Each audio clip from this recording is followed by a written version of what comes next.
ਇੱਕ ਖੂਫੀਆ ਏਜੰਸੀ ਦੇ ਵਿੱਚ ਕੰਮ ਕਰਨ ਵਾਲਾ ਸਪਾਈ ਏਜੰਟ ਕਿਸ ਤਰੀਕੇ ਦੇ ਨਾਲ ਦੁਨੀਆ ਦੇ ਸਭ ਤੋਂ ਵੱਡੇ ਦੇਸ਼ ਦਾ ਪ੍ਰੈਜ਼ੀਡੈਂਟ ਬਣ ਜਾਂਦਾ ਤੇ ਉਦੋਂ ਬਾਅਦ ਸਾਲ 1999 ਤੋਂ ਲੈ ਕੇ ਅੱਜ ਤੱਕ ਉਹ ਰਸ਼ੀਆ ਦੇਸ਼ ਦੇ ਉੱਪਰ ਰੂਲ ਕਰ ਰਿਹਾ। ਆਪਾਂ ਗੱਲ ਕਰ ਰਹੇ ਹਾਂ ਵਲਾਦੀਮੀਰ ਪੁਤਿਨ ਦੀ, ਜਿਹੜਾ ਕਿ ਦੁਨੀਆ ਦੇ ਸਭ ਤੋਂ ਵੱਡੇ ਦੇਸ਼ ਦਾ ਸਭ ਤੋਂ ਪਾਵਰਫੁਲ ਪ੍ਰੈਜ਼ੀਡੈਂਟ ਆ ਤੇ ਇਹਦੇ ਤੋਂ ਇਲਾਵਾ ਦੁਨੀਆ ਦਾ ਸਭ ਤੋਂ ਅਮੀਰ ਇਨਸਾਨ ਆ। ਹਾਲਾਂਕਿ ਐਲੋਨ ਮਸਕ ਆਫੀਸ਼ੀਅਲੀ ਦੁਨੀਆ ਦਾ ਸਭ ਤੋਂ ਅਮੀਰ ਇਨਸਾਨ ਆ, ਪਰ ਇਹ ਮੰਨਿਆ ਜਾਂਦਾ ਕਿ ਐਲੋਨ ਮਸਕ ਨਾਲੋਂ ਵੀ ਜ਼ਿਆਦਾ ਵਰਥ ਵਲਾਦੀਮੀਰ ਪੁਤਿਨ ਦੀ ਆ। ਤੇ ਕਿਸ ਤਰੀਕੇ ਦੇ ਨਾਲ ਇੱਕ ਮਾਮੂਲੀ ਏਜੰਟ ਦੁਨੀਆ ਦੇ ਸਭ ਤੋਂ ਵੱਡੇ ਦੇਸ਼ ਦਾ ਪ੍ਰੈਜ਼ੀਡੈਂਟ ਬਣ ਗਿਆ, ਅੱਜ ਦੀ ਵੀਡੀਓ ਦੇ ਵਿੱਚ ਆਪਾਂ ਉਹਦੇ ਬਾਰੇ ਡਿਟੇਲ ਦੇ ਵਿੱਚ ਗੱਲ ਕਰਾਂਗੇ। ਤੇ ਇਹਦੇ ਤੋਂ ਇਲਾਵਾ ਇਸ ਦੇ ਬਾਰੇ ਵੀ ਗੱਲ ਕਰਾਂਗੇ ਕਿ ਰਸ਼ੀਆ ਦੇਸ਼ ਦੀ ਪੋਲਿਟਿਕਸ ਤੋਂ ਇੰਡੀਆ ਦੇ ਲੋਕਾਂ ਨੂੰ ਕੀ ਸਿੱਖਣ ਦੀ ਜ਼ਰੂਰਤ ਆ। Vladimir Putin, 17 years and the most powerful man in the world.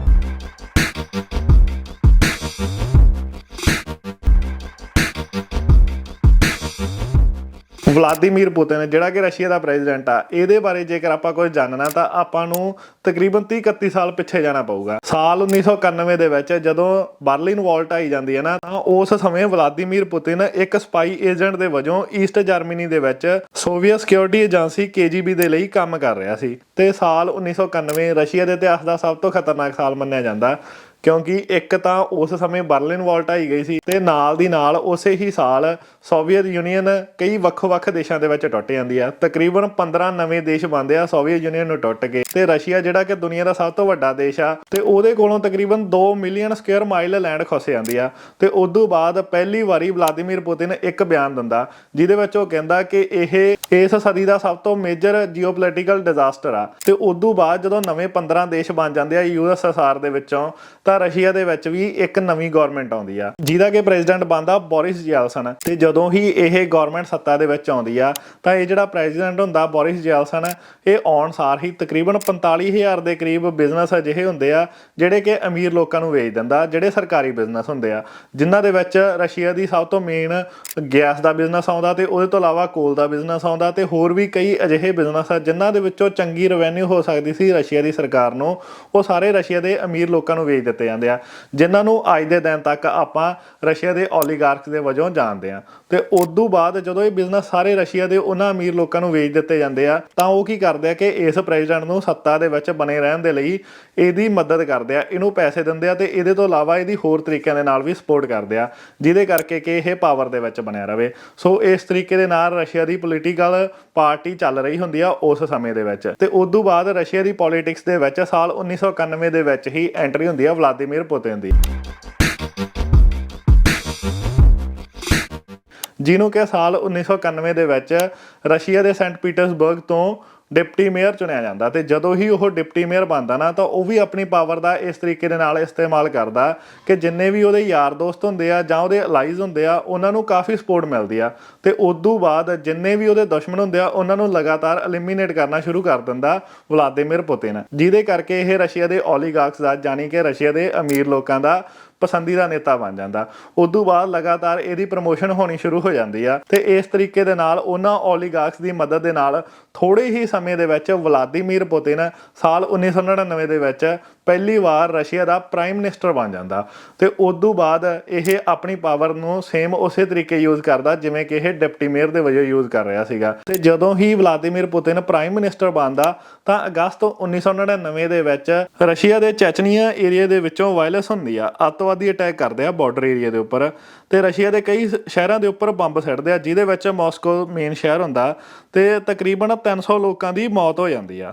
ਤੇ ਉਸ ਸਮੇਂ ਪਹਿਲੀ ਵਾਰੀ ਰਸ਼ੀਆ ਦੇ ਟੀਵੀ ਦੇ ਉੱਪਰ ਵਲਾਦੀਮੀਰ ਪੁਤਿਨ ਆਉਂਦਾ ਤੇ ਬਦਲਾ ਲੈਣ ਦੇ ਬਾਰੇ ਦੱਸਦਾ। ਤੇ ਇਸ ਤੋਂ ਬਾਅਦ ਉਹ ਲਗਾਤਾਰ ਨੈਸ਼ਨਲ ਟੈਲੀਵਿਜ਼ਨ ਦੇ ਉੱਪਰ ਦਿਖਾਈ ਦੇਣ ਲੱਗ ਜਾਂਦਾ। ਤੇ ਉਹਦੀ ਰਸ਼ੀਆ ਦੇ ਟੈਲੀਵਿਜ਼ਨ ਦੇ ਉੱਪਰ ਫਸਟ ਅਪੀਅਰੈਂਸ ਤੋਂ ਬਾਅਦ ਇਹ ਮੰਨਿਆ ਜਾਂਦਾ ਕਿ ਜਦੋਂ ਉਹਨੇ ਬਦਲਾ ਲੈਣ ਵਾਲੀ ਗੱਲ ਕਹੀ ਸੀ ਤੇ ਲੋਕਾਂ ਦੇ ਮਨ ਦੇ ਵਿੱਚ ਇੰਨਾ ਕੁ ਅਸਰ ਪਿਆ ਕਿ ਜਿਹੜੀ ਉਹਦੀ ਅਪਰੂਵਲ ਰੇਟਿੰਗ 2% ਸੀ ਪਹਿਲਾਂ, ਉਹ ਇਹਨਾਂ ਬੰਬ ਅਟੈਕਸ ਤੋਂ ਬਾਅਦ ਤਕਰੀਬਨ 45% ਦੇ ਕਰੀਬ ਪਹੁੰਚ ਗਈ। ਤੇ ਜਦੋਂ ਹੀ ਵਲਾਦੀਮੀਰ ਪੁਤਿਨ ਇਹ ਨੋਟ ਕਰਦਾ ਕਿ ਉਹਨੂੰ ਇਸ ਚੀਜ਼ ਤੋਂ ਵਧੀਆ ਫੇਮ ਮਿਲ ਰਿਹਾ, ਤਾਂ ਉਹ ਕੀ ਕਰਦਾ ਕਿ ਜੰਗ ਦਾ ਐਲਾਨ ਕਰ ਦਿੰਦਾ ਰਸ਼ੀਆ ਦੀ ਸਰਕਾਰ ਦੇ ਦੁਆਰਾ ਉਸ ਚੈਚਨੀਆ ਦੇ ਏਰੀਆ ਦੇ ਉੱਪਰ, ਜਿਹਦੇ ਕਰਕੇ ਜਦੋਂ ਰਸ਼ੀਆ ਉਸ ਏਰੀਆ ਦੇ ਉੱਪਰ ਅਟੈਕ ਕਰਦਾ, ਤਕਰੀਬਨ 80,000 ਦੇ ਕਰੀਬ ਲੋਕਾਂ ਦੀ ਮੌਤ ਹੋ ਜਾਂਦੀ ਆ ਉੱਥੇ ਉਹਨਾਂ ਧਮਾਕਿਆਂ ਦੇ ਵਿੱਚ। ਪਰ ਬੜੀ ਹੀ ਜਲਦੀ ਰਸ਼ੀਆ ਦੀ ਸਰਕਾਰ ਦਾ ਉਸ ਏਰੀਆ ਦੇ ਉੱਪਰ ਵਾਪਸ ਤੋਂ ਕਬਜ਼ਾ ਹੋ ਜਾਂਦਾ। ਤੇ ਜਦੋਂ ਹੀ ਵਲਾਦੀਮੀਰ ਪੁਤਿਨ ਇਹ ਸਟ੍ਰਾਈਕ ਕਰਦਾ ਨਾ, ਤਾਂ ਉਦੋਂ ਬਾਅਦ ਜਿਹੜੀ ਉਹਦੀ ਅਪਰੂਵਲ ਰੇਟਿੰਗ ਆ ਉਹ ਹੋਰ ਜ਼ਿਆਦਾ ਵੱਧ ਜਾਂਦੀ ਆ ਰਸ਼ੀਆ ਦੇ ਵਿੱਚ। ਉਹ ਹੋਰ ਜ਼ਿਆਦਾ ਚਹੇਤਾ ਲੀਡਰ ਬਣ ਜਾਂਦਾ ਲੋਕਾਂ ਦਾ। ਉਹ ਓਲੀਗਾਰਕਸ ਦਾ ਪਹਿਲਾਂ ਹੀ ਚਹੇਤਾ ਲੀਡਰ ਸੀ। ਜਦੋਂ ਹੀ ਉਹ ਲੋਕਾਂ ਦਾ ਵੀ ਚਹੇਤਾ ਲੀਡਰ ਬਣ ਜਾਂਦਾ ਤਾਂ ਸਡਨਲੀ ਦਸੰਬਰ 1999 ਦੇ ਵਿੱਚ ਰਸ਼ੀਆ ਦਾ ਜਿਹੜਾ ਪ੍ਰੈਜ਼ੀਡੈਂਟ ਹੁੰਦਾ ਬੋਰਿਸ ਜੈਲਸਨ, ਉਹ ਸਡਨਲੀ ਅਸਤੀਫਾ ਦੇ ਦਿੰਦਾ ਤੇ ਉਦੋਂ ਬਾਅਦ ਵਲਾਦੀਮੀਰ ਪੁਤਿਨ ਨੂੰ ਰਸ਼ੀਆ ਦਾ ਪਹਿਲੀ ਵਾਰੀ ਪ੍ਰੈਜ਼ੀਡੈਂਟ ਬਣਾਇਆ ਜਾਂਦਾ ਸਾਲ 1999 ਦੇ ਵਿੱਚ ਤੇ ਉਹ ਲਗਾਤਾਰ 1999 ਤੋਂ ਲੈ ਕੇ ਅੱਜ ਤੱਕ ਰਸ਼ੀਆ ਦਾ ਪ੍ਰੈਜ਼ੀਡੈਂਟ ਆ। ਤੇ ਜਿਹੜਾ ਬੋਰਿਸ ਜੈਲਸਨ ਨੇ ਇਹ ਅਸਤੀਫਾ ਦਿੱਤਾ ਸੀ, ਇਹਦੇ ਬਾਰੇ ਵੀ ਕਈ ਲੋਕ ਸ਼ੱਕ ਦੀ ਨਿਗਾਹ ਨਾਲ ਦੇਖਦੇ ਆ। ਇਹ ਮੰਨਿਆ ਜਾਂਦਾ ਕਿ ਓਲੀਗਾਰਕਸ ਦਾ ਪ੍ਰੈਸ਼ਰ ਸੀ ਉਸ ਬੰਦੇ ਦੇ ਉੱਪਰ, ਤਾਂ ਹੀ ਉਹਨੇ ਸਡਨਲੀ ਅਸਤੀਫਾ ਦਿੱਤਾ ਸੀਗਾ ਰਸ਼ੀਆ ਦੀ ਪੋਲਿਟਿਕਸ ਤੋਂ। ਤੇ ਜਦੋਂ ਹੀ ਵਲਾਦੀਮੀਰ ਪੁਤਿਨ ਰਸ਼ੀਆ ਦਾ ਪ੍ਰੈਜ਼ੀਡੈਂਟ ਬਣਦਾ, ਉਹ ਲਗਾਤਾਰ ਹੋਰ ਜ਼ਿਆਦਾ ਸਪੋਰਟ ਕਰਨ ਲੱਗ ਜਾਂਦਾ ਓਲੀਗਾਰਕਸ ਨੂੰ। ਉਹ ਕੀ ਕਰਦਾ ਕਿ ਜਿਹੜੇ ਵੀ ਓਲੀਗਾਰਕਸ ਉਹਦੀ ਸਪੋਰਟ ਕਰ ਰਹੇ ਹੁੰਦੇ ਆ, ਉਹਨਾਂ ਨੂੰ ਹੋਰ ਜ਼ਿਆਦਾ ਗਵਰਨਮੈਂਟ ਬਿਜ਼ਨਸ ਦਿੱਤੇ ਜਾਂਦੇ ਆ, ਉਹਨਾਂ ਨੂੰ ਹੋਰ ਜ਼ਿਆਦਾ ਸਪੋਰਟ ਮਿਲਦੀ ਆ ਗਵਰਨਮੈਂਟ ਤੋਂ, ਜਿਵੇਂ ਕਿ ਟੈਕਸ ਦੇ ਵਿੱਚ ਛੋਟ ਕਰ ਦਿੱਤੀ ਜਾਂਦੀ ਆ ਤੇ ਹੋਰ ਕਈ ਤਰੀਕਿਆਂ ਦੇ ਬੈਨੀਫਿਟ ਦਿੱਤੇ ਜਾਂਦੇ ਆ।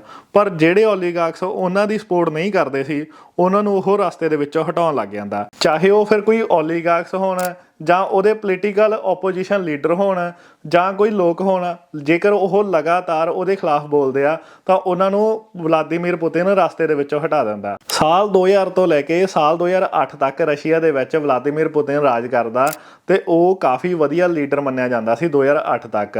ਤੇ ਰਸ਼ੀਆ ਦੇ ਤੇ ਯੂਐਸ ਦੇ ਕਾਫੀ ਵਧੀਆ ਸਬੰਧ ਸੀਗੇ। ਜਾਰਜ ਬੁਸ਼ ਤੇ ਵਲਾਦੀਮੀਰ ਪੁਤਿਨ ਦੋਨੇ ਇੱਕ ਦੂਜੇ ਦੇ ਕਾਫੀ ਵਧੀਆ ਫਰੈਂਡ ਸੀਗੇ, ਇੱਥੋਂ ਤੱਕ ਕਿ ਵਲਾਦੀਮੀਰ ਪੁਤਿਨ ਯੂਐਸ ਦੇ ਵਿੱਚ ਛੁੱਟੀਆਂ ਮਨਾਉਣ ਵੀ ਗਿਆ ਸੀਗਾ। ਤੇ ਇਹਦੇ ਤੋਂ ਇਲਾਵਾ ਜਦੋਂ 2008 ਦੇ ਵਿੱਚ ਰਸ਼ੀਆ ਇਨਵੇਡ ਕਰ ਦਿੰਦਾ ਜਾਰਜੀਆ ਦੇਸ਼ ਨੂੰ, ਤਾਂ ਉਹਦੀ ਸਪੋਰਟ ਦੇ ਵਿੱਚ ਯੂਐਸ ਆ ਜਾਂਦਾ। ਤਾਂ ਕਰਕੇ ਯੂਐਸ ਲਗਾਤਾਰ ਰਸ਼ੀਆ ਦੇ ਉੱਪਰ ਸੈਂਕਸ਼ਨ ਲਾਉਣੇ ਸ਼ੁਰੂ ਕਰ ਦਿੰਦਾ ਤੇ ਦੋਨਾਂ ਦੇਸ਼ਾਂ ਦੇ ਵਿੱਚ ਦੁਸ਼ਮਣੀ ਪੈਣੀ ਸ਼ੁਰੂ ਹੋ ਜਾਂਦੀ ਆ। ਦੋਨੇ ਦੇਸ਼ ਜਦੋਂ ਇੱਕ ਦੂਜੇ ਦੇ ਦੋਸਤ ਸੀ ਤਾਂ ਪੂਰੀ ਦੁਨੀਆ ਵੀ ਖੁਸ਼ ਸੀ, ਕਿਉਂਕਿ ਇੱਕ ਦੁਨੀਆ ਦਾ ਸੁਪਰ ਪਾਵਰ ਦੇਸ਼ ਆ ਤੇ ਇੱਕ ਦੁਨੀਆ ਦਾ ਸਭ ਤੋਂ ਵੱਡਾ ਦੇਸ਼ ਆ। ਤਾਂ ਕਰਕੇ ਦੁਨੀਆ ਵੀ ਚਾਹੁੰਦੀ ਸੀ ਕਿ ਇਹਨਾਂ ਦੋਨਾਂ ਦੀ ਦੋਸਤੀ ਬਣੀ ਰਵੇ। ਪਰ ਥੋੜੇ ਹੀ ਸਮੇਂ ਦੇ ਵਿੱਚ ਇਹਨਾਂ ਦੇ ਵਿੱਚ ਆਪਸੀ ਦੁਸ਼ਮਣੀ ਹੋ ਜਾਂਦੀ ਆ ਤੇ ਯੂਐਸ ਲਗਾਤਾਰ ਸੈਂਕਸ਼ਨ ਲਾਉਣੇ ਸ਼ੁਰੂ ਕਰ ਦਿੰਦਾ ਰਸ਼ੀਆ ਦੇ ਉੱਪਰ। ਪਰ ਵਲਾਦੀਮੀਰ ਪੁਤਿਨ ਨੂੰ ਇਸ ਚੀਜ਼ ਦਾ ਕੋਈ ਵੀ ਫਰਕ ਨਹੀਂ ਪੈਂਦਾ। ਸਾਲ 2008 ਦੇ ਵਿੱਚ ਜਦੋਂ ਰਸ਼ੀਆ ਇਨਵੇਡ ਕਰਦਾ ਜਾਰਜੀਆ ਦੇ ਉੱਪਰ, ਤਾਂ ਉਸ ਸਮੇਂ ਵਲਾਦੀਮੀਰ ਪੁਤਿਨ ਰਸ਼ੀਆ ਦਾ ਪ੍ਰੈਜ਼ੀਡੈਂਟ ਨਹੀਂ ਹੁੰਦਾ, ਕਿਉਂਕਿ ਰਸ਼ੀਆ ਦੇ ਵਿੱਚ ਇੱਕ ਰੂਲ ਆ ਕਿ ਕੋਈ ਵੀ ਪ੍ਰੈਜ਼ੀਡੈਂਟ 2 ਟਰਮਸ ਤੋਂ ਵੱਧ ਜਾਣੀ ਕਿ 8 ਸਾਲਾਂ ਤੋਂ ਜ਼ਿਆਦਾ ਰਸ਼ੀਆ ਦਾ ਪ੍ਰੈਜ਼ੀਡੈਂਟ ਨਹੀਂ ਰਹਿ ਸਕਦਾ। ਤੇ ਉਸ ਸਮੇਂ ਵਲਾਦੀਮੀਰ ਪੁਤਿਨ ਆਪਣੇ ਰਾਈਟ ਹੈਂਡ ਨੂੰ ਰਸ਼ੀਆ ਦਾ ਪ੍ਰੈਜ਼ੀਡੈਂਟ ਬਣਾ ਦਿੰਦਾ, ਜਿਹੜਾ ਕਿ ਉਹਦੇ ਕਹਿਣ ਤੇ ਹੀ ਕੰਮ ਕਰਦਾ ਸੀ ਤੇ ਆਪ ਵਾਪਸ ਤੋਂ ਉਹ ਰਸ਼ੀਆ ਦਾ ਪ੍ਰਾਈਮ ਮਿਨਿਸਟਰ ਬਣ ਜਾਂਦਾ। ਤੇ ਇਸ ਤਰੀਕੇ ਦੇ ਨਾਲ ਰਸ਼ੀਆ ਦੀ ਪੋਲਿਟਿਕਸ ਚੱਲਦੀ ਆ। ਪਰ ਜਦੋਂ ਹੀ ਉਹ ਰਸ਼ੀਆ ਦਾ ਪ੍ਰਾਈਮ ਮਿਨਿਸਟਰ ਹੁੰਦਾ ਤਾਂ ਉਹ ਇੱਕ ਨਵਾਂ ਬਿੱਲ ਲੈ ਕੇ ਆਉਂਦਾ, ਜਿਹਦੇ ਵਿੱਚ ਉਹ ਇਹ ਡਿਸਾਈਡ ਕਰਦੇ ਆ ਕਿ ਜੇਕਰ ਕਿਸੇ ਨੇ ਵੀ ਰਸ਼ੀਆ ਦਾ ਪ੍ਰੈਜ਼ੀਡੈਂਟ ਬਣਨਾ, ਹੁਣ ਤੋਂ ਉਹਦੇ ਲਈ ਕੋਈ ਵੀ ਲਿਮਿਟ ਨਹੀਂ ਗੀ ਕਿ ਉਹ ਸਿਰਫ 2 ਟਰਮ ਦੇ ਲਈ ਪ੍ਰੈਜ਼ੀਡੈਂਟ ਬਣ ਸਕਦਾ। ਉਹ ਜੇਕਰ ਪ੍ਰੈਜ਼ੀਡੈਂਟ ਬਣਨਾ ਚਾਹੁੰਦਾ ਤਾਂ ਉਹ ਰਹਿੰਦੀ ਉਮਰ ਤੱਕ ਪ੍ਰੈਜ਼ੀਡੈਂਟ ਰਹਿ ਸਕਦਾ। ਸੋ ਇਸ ਤਰੀਕੇ ਦੇ ਨਾਲ ਆਪਦੇ ਲਈ ਉਹ ਇੱਕ ਨਵਾਂ ਬਿੱਲ ਲੈ ਕੇ ਆਉਂਦੇ ਆ ਤੇ ਉਸ ਤੋਂ ਬਾਅਦ ਸਾਲ 2012 ਦੇ ਇਲੈਕਸ਼ਨ ਦੇ ਵਿੱਚ ਉਹ ਵਾਪਸ ਤੋਂ ਆਪਦੇ ਆਪ ਨੂੰ ਰਸ਼ੀਆ ਦਾ ਪ੍ਰੈਜ਼ੀਡੈਂਟ ਐਲਾਨ ਕਰਦਾ। ਉਹਦੀ ਅਪਰੂਵਲ ਰੇਟਿੰਗ ਵੀ ਤਕਰੀਬਨ 65% ਤੱਕ ਚਲੀ ਜਾਂਦੀ ਆ ਸਾਲ 2012 ਦੇ ਵਿੱਚ ਤੇ ਉਹ ਬੜੀ ਹੀ ਆਸਾਨੀ ਦੇ ਨਾਲ ਤੀਜੀ ਵਾਰ ਰਸ਼ੀਆ ਦਾ ਪ੍ਰੈਜ਼ੀਡੈਂਟ ਬਣ ਜਾਂਦਾ। ਪਰ ਉਸ ਤੋਂ ਬਾਅਦ ਉਹ ਲਗਾਤਾਰ ਆਪਣੇ ਗਵਾਂਢੀ ਦੇਸ਼ਾਂ ਨੂੰ ਤੇ ਮਿਡਲ ਈਸਟ ਦੇ ਦੇਸ਼ਾਂ ਦੇ ਵਿੱਚ ਲਗਾਤਾਰ ਇੰਟਰਫੇਅਰ ਕਰਦਾ ਰਹਿੰਦਾ। ਸਾਲ 2014 ਦੇ ਵਿੱਚ ਉਹ ਯੂਕਰੇਨ ਦੇ ਉੱਪਰ ਅਟੈਕ ਕਰਦੇ ਆ, ਜਿਹਦੇ ਵਿੱਚ ਕਿ ਉਹ ਇਹ ਬਹਾਨਾ ਲਾਉਂਦੇ ਆ ਕਿ ਯੂਕਰੇਨ ਲਗਾਤਾਰ ਨੈਟੋ ਦੇਸ਼ਾਂ ਦੇ ਨਾਲ ਦੋਸਤੀ ਵਧਾ ਰਿਹਾ, ਤਾਂ ਕਰਕੇ ਉਹਨਾਂ ਨੂੰ ਇਨਵੇਡ ਕਰਨਾ ਪੈ ਰਿਹਾ। ਤੇ ਇਹਦੇ ਤੋਂ ਇਲਾਵਾ ਈਰਾਨ ਤੇ ਇਰਾਕ ਦੇ ਦੇਸ਼ਾਂ ਦੇ ਉੱਪਰ ਤੇ ਅਫਗਾਨਿਸਤਾਨ ਦੇ ਉੱਪਰ ਵੀ ਉਹ ਲਗਾਤਾਰ ਇੰਟਰਫੇਅਰ ਕਰਦਾ, ਆਪਣੀ ਆਰਮੀ ਨੂੰ ਭੇਜਦਾ। ਤੇ ਸਾਲ 2022 ਦੇ ਵਿੱਚ ਆਪਾਂ ਸਭ ਨੇ ਦੇਖਿਆ ਹੀ ਆ ਕਿ ਕਿਸ ਤਰੀਕੇ ਦੇ ਨਾਲ ਯੂਕਰੇਨ ਦੇ ਵਿੱਚ ਇਨਵੇਡ ਕਰਦਾ ਵਲਾਦੀਮੀਰ ਪੁਤਿਨ ਤੇ ਲਗਾਤਾਰ ਜਿਹੜੀ ਜੰਗ ਅੱਜ ਤੱਕ ਚੱਲ ਰਹੀ ਆ ਉਹਦੇ ਵਿੱਚ ਰਸ਼ੀਆ ਦੇ ਵੀ ਆਰਮੀ ਦੇ ਸੋਲਜਰ ਮਰ ਰਹੇ ਆ ਤੇ ਇਹਦੇ ਤੋਂ ਇਲਾਵਾ ਯੂਕਰੇਨ ਤੇ ਯੂਕਰੇਨ ਦੇ ਲੋਕਾਂ ਦੇ ਉੱਪਰ ਵੀ ਕਾਫੀ ਜ਼ੁਲਮ ਹੋ ਰਿਹਾ। ਪਰ ਜੇਕਰ ਆਪਾਂ ਗੱਲ ਕਰੀਏ ਨਾ, ਜਦੋਂ ਵਲਾਦੀਮੀਰ ਪੁਤਿਨ ਤੀਜੀ ਵਾਰੀ ਸਾਲ 2012 ਦੇ ਵਿੱਚ ਜਿੱਤਦਾ ਤੇ ਜਦੋਂ ਹੀ ਉਹਦੀ ਅਪਰੂਵਲ ਰੇਟਿੰਗ 65% ਤੱਕ ਚਲੀ ਜਾਂਦੀ ਆ, ਤਾਂ ਵਲਾਦੀਮੀਰ ਪੁਤਿਨ ਲਗਾਤਾਰ ਰਸ਼ੀਆ ਦੀ ਪੋਲਿਟਿਕਸ ਦੇ ਉੱਪਰ ਕਬਜ਼ਾ ਕਰਨਾ ਸ਼ੁਰੂ ਕਰ ਦਿੰਦਾ। ਸਭ ਤੋਂ ਪਹਿਲਾਂ ਤਾਂ ਜਿੰਨੇ ਵੀ ਓਪੋਜੀਸ਼ਨ ਲੀਡਰ ਹੁੰਦੇ ਆ ਉਹਨਾਂ ਨੂੰ ਲਗਾਤਾਰ ਜੇਲ੍ਹ ਦੇ ਵਿੱਚ ਸੁੱਟਣਾ ਸ਼ੁਰੂ ਕਰ ਦਿੰਦਾ। ਜਿੰਨਾ ਵੀ ਰਸ਼ੀਆ ਦਾ ਜਸਟਿਸ ਸਿਸਟਮ ਸੀ ਉਹਨੂੰ ਵੀ ਲਗਾਤਾਰ ਆਪਣੇ ਅੰਡਰ ਕਰ ਲੈਂਦਾ ਤੇ ਜਿੰਨੇ ਵੀ ਓਲੀਗਾਰਕਸ ਜਿਹੜੇ ਉਹਦੇ ਵਿਰੋਧ ਬੋਲ ਰਹੇ ਸੀ ਉਹਨਾਂ ਨੂੰ ਵੀ ਮਾਰਨਾ ਸ਼ੁਰੂ ਕਰ ਦਿੰਦਾ। ਤੇ ਇਹਦੇ ਤੋਂ ਇਲਾਵਾ ਜੇਕਰ ਕੋਈ ਵੀ ਲੋਕ ਉਹਦੇ ਖਿਲਾਫ ਆ ਕੇ ਟੀਵੀ ਦੇ ਉੱਪਰ ਬੋਲਦੇ ਆ ਜਾਂ ਆਪਣੇ ਸੋਸ਼ਲ ਮੀਡੀਆ ਦੇ ਉੱਪਰ ਬੋਲਦੇ ਆ ਤਾਂ ਉਹਨਾਂ ਨੂੰ ਸਡਨਲੀ ਅਰੈਸਟ ਕਰ ਲਿਆ ਜਾਂਦਾ ਰਸ਼ੀਆ ਦੀ ਪੁਲਿਸ ਦੇ ਦੁਆਰਾ। ਕਿਸੇ ਨੂੰ ਵੀ ਵਲਾਦੀਮੀਰ ਪੁਤਿਨ ਦੇ ਖਿਲਾਫ ਬੋਲਣ ਦੀ ਆਜ਼ਾਦੀ ਨਹੀਂ ਰਸ਼ੀਆ ਦੇ ਵਿੱਚ। ਜਦੋਂ ਹੀ ਉਹ ਤੀਜੀ ਵਾਰੀ ਚੁਣਿਆ ਗਿਆ ਸੀਗਾ ਉਹਨੂੰ ਲੱਗਣ ਲੱਗ ਗਿਆ ਸੀ ਕਿ ਹੁਣ ਉਹਨੂੰ ਕੋਈ ਵੀ ਹਰਾ ਨਹੀਂ ਸਕਦਾ, ਹੁਣ ਉਹਨੂੰ ਰਸ਼ੀਆ ਦੀ ਪੋਲੀਟਿਕਸ ਤੋਂ ਕੋਈ ਵੀ ਦੂਰ ਨਹੀਂ ਕਰ ਸਕਦਾ। ਉਹ ਆਪਦੇ ਆਪ ਨੂੰ ਰਸ਼ੀਆ ਦੀ ਪੋਲੀਟਿਕਸ ਦੇ ਵਿੱਚ ਸਭ ਤੋਂ ਉੱਤੇ ਸਮਝਣ ਲੱਗ ਗਿਆ ਸੀਗਾ ਤੇ ਰਸ਼ੀਆ ਦੇ ਲੋਕਾਂ ਨੂੰ ਲੱਗਦਾ ਕਿ ਤੀਜੀ ਵਾਰ ਲਗਾਤਾਰ ਵਲਾਦੀਮੀਰ ਪੁਤਿਨ ਨੂੰ ਜਿਤਾ ਕੇ ਉਹਨਾਂ ਨੇ ਗਲਤੀ ਕੀਤੀ ਸੀ, ਜਿਹਦਾ ਕਿ ਖਮਿਆਜਾ ਉਹ ਅੱਜ ਤੱਕ ਭੁਗਤ ਰਹੇ ਆ। ਜਿੰਨਾ ਵੀ ਰਸ਼ੀਆ ਦੇ ਵਿੱਚ ਮੀਡੀਆ ਸੀਗਾ ਉਹਨੂੰ ਲਗਾਤਾਰ ਖਰੀਦ ਲਿਆ ਜਾਂਦਾ, ਜੇਕਰ ਉਹ ਨਹੀਂ ਵਿਖਦੇ ਤਾਂ ਉਹਨਾਂ ਨੂੰ ਧਮਕਾ ਕੇ ਬੰਦ ਕਰਵਾ ਦਿੱਤਾ ਜਾਂਦਾ ਤਾਂ ਕਿ ਰਸ਼ੀਆ ਦੇ ਵਿੱਚ ਵਲਾਦੀਮੀਰ ਪੁਤਿਨ ਦੇ ਖਿਲਾਫ ਬੋਲਣ ਵਾਲਾ ਕੋਈ ਵੀ ਇਨਸਾਨ ਨਾ ਰਵੇ। ਸੋ ਇਸ ਤਰੀਕੇ ਦੇ ਨਾਲ ਰਸ਼ੀਆ ਦੇ ਪੂਰੇ ਟੈਲੀਵਿਜ਼ਨ ਦੇ ਉੱਪਰ ਵਲਾਦੀਮੀਰ ਪੁਤਿਨ ਦਾ ਕਬਜ਼ਾ ਹੋ ਜਾਂਦਾ ਤੇ ਹੁਣ ਰਸ਼ੀਆ ਦੇ ਵਿੱਚ ਕੋਈ ਵੀ ਅਜਿਹਾ ਇਨਸਾਨ ਨਹੀਂ ਜਿਹੜਾ ਕਿ ਵਲਾਦੀਮੀਰ ਪੁਤਿਨ ਦੇ ਖਿਲਾਫ ਆ ਕੇ ਸਟ੍ਰੇਟਵੇ ਬੋਲਦੇ। ਤੇ ਇਹਦੇ ਤੋਂ ਇਲਾਵਾ ਜੇਕਰ ਆਪਾਂ ਗੱਲ ਕਰੀਏ ਨਾ ਕਿ ਵਲਾਦੀਮੀਰ ਪੁਤਿਨ ਜੇਕਰ ਰਸ਼ੀਆ ਦੀ ਪੋਲੀਟਿਕਸ ਦੇ ਵਿੱਚ ਸਾਲ 1999 ਤੋਂ ਲੈ ਕੇ ਅੱਜ ਤੱਕ ਪ੍ਰੈਜ਼ੀਡੈਂਟ ਰਿਹਾ ਤਾਂ ਉਹਨੇ ਕਈ ਚੰਗੇ ਕੰਮ ਵੀ ਕੀਤੇ ਆ। ਇਸੇ ਹੀ ਗੱਲ ਦੇ ਕਰਕੇ ਉਹਦੀ ਅਪਰੂਵਲ ਰੇਟਿੰਗ ਲਗਾਤਾਰ ਵਧ ਰਹੀ ਸੀ ਰਸ਼ੀਆ ਦੇ ਵਿੱਚ। ਉਹਨੇ ਰਸ਼ੀਆ ਦੀ ਆਰਮੀ ਨੂੰ ਇੰਨਾ ਕੁ ਸਟਰੋਂਗ ਬਣਾਤਾ ਕਿ ਉਹ ਕਿਸੇ ਵੀ ਦੇਸ਼ ਦੇ ਉੱਪਰ ਇਨਵੇਡ ਕਰਦੀ ਆ ਤਾਂ ਉਹ ਕਿਸੇ ਵੀ ਦੇਸ਼ ਨੂੰ ਹਰਾ ਸਕਦੇ ਆ। ਸਭ ਤੋਂ ਪਹਿਲਾਂ ਜੇਕਰ ਆਪਾਂ ਗੱਲ ਕਰੀਏ ਤਾਂ ਉਹਨੇ ਰਸ਼ੀਆ ਦੀ ਆਰਮੀ ਨੂੰ ਕਾਫੀ ਮਾਡਰਨਾਈਜ਼ ਕੀਤਾ। ਰਸ਼ੀਆ ਦੇ ਵਿੱਚ ਨਵੇਂ-ਨਵੇਂ ਹਥਿਆਰਾਂ ਦੀ ਡਿਵੈਲਪਮੈਂਟ ਹੋਈ। ਇਹਦੇ ਤੋਂ ਇਲਾਵਾ ਰਸ਼ੀਆ ਦੀ ਜਿਹੜੀ ਆਰਮੀ ਆ ਉਹ ਦੁਨੀਆ ਦੀ ਸਟਰੋਂਗੈਸਟ ਆਰਮੀਆਂ ਦੇ ਵਿੱਚੋਂ ਇੱਕ ਆ ਤੇ ਇਹਦੇ ਤੋਂ ਇਲਾਵਾ ਰਸ਼ੀਆ ਦੀ ਆਰਮੀ ਦੇ ਵਿੱਚ ਇੱਕ ਸਾਈਬਰ ਸੈੱਲ ਆ ਜਿਹੜਾ ਕਿ ਬਹੁਤ ਹੀ ਐਕਟਿਵ ਸੈੱਲ ਆ, ਜਿਹੜੇ ਕਿ ਦੁਨੀਆ ਦੇ ਕਿਸੇ ਵੀ ਕੰਪਿਊਟਰ ਨੂੰ ਹੈਕ ਕਰ ਸਕਦੇ ਆ। ਉਹਨਾਂ ਨੇ ਯੂਐਸ ਦੇ ਵਿੱਚ ਲਗਾਤਾਰ ਯੂਐਸ ਦੇ ਕਈ ਪੇਪਰਸ ਨੂੰ ਹੈਕ ਕਰਕੇ ਲੋਕਾਂ ਦੇ ਅੱਗੇ ਲੀਕ ਕੀਤਾ ਸੀ ਤੇ ਇਹਦੇ ਤੋਂ ਇਲਾਵਾ ਰਸ਼ੀਆ ਦੇ ਉਹਨਾਂ ਹੈਕਰਸ ਨੇ ਯੂਐਸ ਪ੍ਰੈਜ਼ੀਡੈਂਟ ਇਲੈਕਸ਼ਨ ਦੇ ਵਿੱਚ ਵੀ ਕਾਫੀ ਦਖਲ ਦਿੱਤਾ ਸੀ। ਕਾਫੀ ਖਬਰਾਂ ਨਿਕਲ ਕੇ ਆਈਆਂ ਸੀ ਰਸ਼ੀਆ ਦੇ ਦਖਲ ਦੀਆਂ ਤੇ ਜਿਹੜੀ ਉਹਦੀ ਅਪਰੂਵਲ ਰੇਟਿੰਗ ਲਗਾਤਾਰ ਵੱਧ ਰਹੀ ਹੈ ਨਾ ਉਹਦੇ ਵਿੱਚ ਵਲਾਦੀਮੀਰ ਪੁਤਿਨ ਦਾ ਵੀ ਕਾਫੀ ਯੋਗਦਾਨ ਆ ਕਿਉਂਕਿ ਉਹ ਲੋਕਾਂ ਦੇ ਨਾਲ ਇਸ ਤਰੀਕੇ ਵਿਚਰਦਾ ਕਿ ਲੋਕਾਂ ਨੂੰ ਉਹ ਇੱਕ ਆਮ ਇਨਸਾਨ ਲੱਗਦਾ। ਹਾਲਾਂਕਿ ਉਹਦੇ ਕੋਲ ਇੰਨੇ ਕੁ ਕਰੋੜਾਂ ਰੁਪਈਆ, ਇੰਨੇ ਕੁ ਵਧੀਆ ਬੰਗਲੇ ਆ ਕਿ ਉਹ ਦੁਨੀਆ ਦਾ ਸਭ ਤੋਂ ਅਮੀਰ ਇਨਸਾਨ ਆ, ਪਰ ਉਹ ਦੁਨੀਆ ਦੇ ਵਿੱਚ ਇਸ ਤਰੀਕੇ ਦੇ ਨਾਲ ਵਿਚਰਦਾ ਕਿ ਉਹ ਸਿਰਫ ਇੱਕ ਆਮ ਇਨਸਾਨ ਆ। ਪਰ ਜੇਕਰ ਆਪਾਂ ਵਲਾਦੀਮੀਰ ਪੁਤਿਨ ਦੇ ਉਹ ਕੰਮਾਂ ਦੀ ਗੱਲ ਕਰੀਏ ਜਿਨ੍ਹਾਂ ਦੇ ਕਰਕੇ ਰਸ਼ੀਆ ਦੇ ਲੋਕਾਂ ਦੇ ਵਿੱਚ ਵੀ ਉਹਦਾ ਕਾਫੀ ਵਿਰੋਧ ਆ ਤਾਂ ਸਾਲ 2014 ਤੇ ਸਾਲ 2022 ਦੇ ਵਿੱਚ ਜਿਹੜਾ ਯੂਕਰੇਨ ਦੇ ਉੱਪਰ ਅਟੈਕ ਕੀਤਾ ਵਲਾਦੀਮੀਰ ਪੁਤਿਨ ਨੇ ਉਹਦੇ ਕਰਕੇ ਰਸ਼ੀਆ ਦੇ ਲੋਕ ਵੀ ਕਾਫੀ ਦੁਖੀ ਆ ਕਿਉਂਕਿ ਪੂਰੀ ਦੁਨੀਆ ਤੋਂ ਸੈਂਕਸ਼ਨ ਲੱਗ ਗਏ ਰਸ਼ੀਆ ਦੇ ਲੋਕਾਂ ਦੇ ਉੱਪਰ, ਜਿਹਦੇ ਕਰਕੇ ਮਹਿੰਗਾਈ ਲਗਾਤਾਰ ਅਸਮਾਨ ਛੂਹਣ ਲੱਗ ਗਈ ਤੇ ਅੱਜ ਦੇ ਦਿਨ ਕਾਫੀ ਹੱਦ ਤੱਕ ਵਿਰੋਧ ਹੋ ਰਿਹਾ ਵਲਾਦੀਮੀਰ ਪੁਤਿਨ ਦਾ ਰਸ਼ੀਆ ਦੇ ਵਿੱਚ। ਹੋ ਸਕਦਾ ਕਿ ਯੂਕਰੇਨ ਦੇ ਵਿੱਚੋਂ ਉਹਨੂੰ ਆਪਣੀ ਆਰਮੀ ਵਾਪਸ ਸੱਦਣੀ ਪੈ ਜੇ ਤੇ ਇਹਦੇ ਤੋਂ ਇਲਾਵਾ ਲੋਕਾਂ ਦੇ ਉੱਪਰ ਇਸ ਗੱਲ ਦਾ ਵੀ ਮਾੜਾ ਇਫੈਕਟ ਪਿਆ ਕਿ ਵਲਾਦੀਮੀਰ ਪੁਤਿਨ ਕਿਸੇ ਨੂੰ ਵੀ ਉਹਦੇ ਖਿਲਾਫ ਬੋਲਣ ਨਹੀਂ ਦਿੰਦਾ।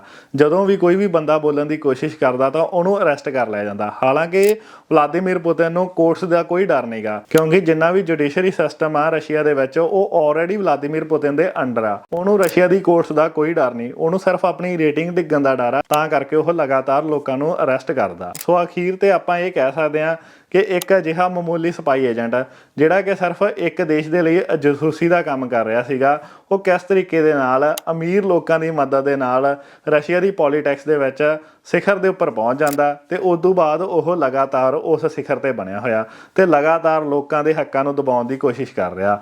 ਪਰ ਇਸ ਚੀਜ਼ ਤੋਂ ਹਰ ਇੱਕ ਦੇਸ਼ ਦੇ ਲੋਕਾਂ ਨੂੰ ਤੇ ਹਰ ਇੱਕ ਦੇਸ਼ ਦੀ ਸਰਕਾਰ ਨੂੰ ਸਿੱਖਿਆ ਲੈਣ ਦੀ ਜ਼ਰੂਰਤ ਆ ਤਾਂ ਕਿ ਕਿਸੇ ਵੀ ਦੇਸ਼ ਦੇ ਵਿੱਚ ਇਸ ਤਰੀਕੇ ਦੇ ਨਾਲ ਦੁਬਾਰਾ ਤੋਂ ਨਾ ਹੋ ਸਕੇ। ਤੇ ਆ ਜਿਹੜੀ ਵੀਡੀਓ ਆ ਇਹਦੇ ਤੇ ਕਲਿੱਕ ਕਰਕੇ ਦੇਖਿਓ ਕਿ ਕਿਸ ਤਰੀਕੇ ਦੇ ਨਾਲ ਯੂਐਸ ਦੀ ਇੱਕ ਗੋਸਟ ਆਰਮੀ ਦੇ 4 ਲੋਕਾਂ ਨੇ ਟੈਂਕ ਚੱਕ ਲਿਆ ਸੀਗਾ ਜੰਗ ਦੇ ਵਿੱਚ। ਤੇ ਆਪਾਂ ਤੁਹਾਡੇ ਨਾਲ ਮਿਲਦੇ ਹਾਂ ਅਗਲੀ ਵੀਡੀਓ ਦੇ ਵਿੱਚ।